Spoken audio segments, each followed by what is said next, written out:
নমস্কাৰ, স্বাগতম জনাইছোঁ অন্য এটা ভিডিঅ'ৰ মাজলৈ। আজি দেখাবলৈ লৈছোঁ ঘৰতে খুব সহজতে কম খৰচত আৰু কম সময়ৰ ভিতৰত অসমীয়া গহনা কিদৰে বনাব পৰা যায়। তাৰ কাৰণে এয়া জৰুৰী সামগ্ৰীখিনি লৈ লৈছোঁ।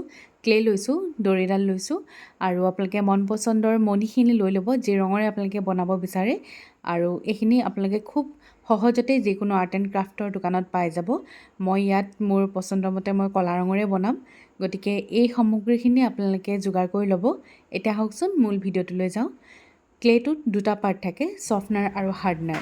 দুইটাৰে সমান পৰিমাণে এনেধৰণে লৈ ল'ব আৰু দুইটাকে খুব ধুনীয়াকৈ মিলাব লাগিব। আটা মঠাৰ দৰে ধুনীয়াকৈ এনেকৈ আপোনালোকে মঠি পেলাই তাক এটা কৰি ল'ব। লগতে পাউডাৰখিনি লৈ লৈছোঁ। পাউডাৰ লৈছোঁ এইটো কাৰণেই যাতে কামখিনি কৰোঁতে, যিহেতু ক্লেটো অলপ আঠা লেখীয়া হয়, গতিকে পাউডাৰখিনি লৈ ল'লে সি সহজে লাগি নধৰে, কাম কৰিবলৈ সুবিধা হয় আৰু পেটাৰ্ণটো বনাবলৈও অলপ সুবিধা হয়। এয়া চাওক, মই দুইটা একেলগে মিলাই এটা কৰি ল'লোঁ আৰু এইখিনি যিকোনো ধৰণৰ পাউডাৰ আপুনি ইউজ কৰিব পাৰে যেতিয়া আপোনাৰ প্ৰয়োজন অনুভৱ কৰে।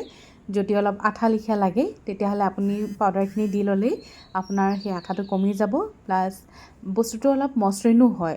গতিকে আপোনালোকে পাউডাৰ ব্যৱহাৰ কৰিব। যিটো শ্বেপত বনাব বিচাৰে সেইটো শ্বেপৰ এনেকৈ এখন কাগজ কাটি ল'ব আৰু তাত সমানকৈ ৰাখি তাক আঠাৰে সৈতে আপুনি তাত লগাই ল'ব। বাকী থকা অংশখিনি ধুনীয়াকৈ কাটি ল'ব। এক্সট্ৰা যিখিনি অংশ বাহিৰলৈ ওলাই থাকে সেইখিনি কাটি ল'ব। এনেধৰণে আঠা দিব, দি তলফালে লগাই ল'ব। আৰু এতিয়া মই অলপ পাউডাৰ লগাই লৈছোঁ, যিহেতু অলপ আঠা লেখীয়া লাগিছিল, সেই অলপ পাউডাৰ লগাই মই মিহি কৰি ল'লোঁ যাতে বস্তুটো মই বনাবলৈ সুবিধা হয়।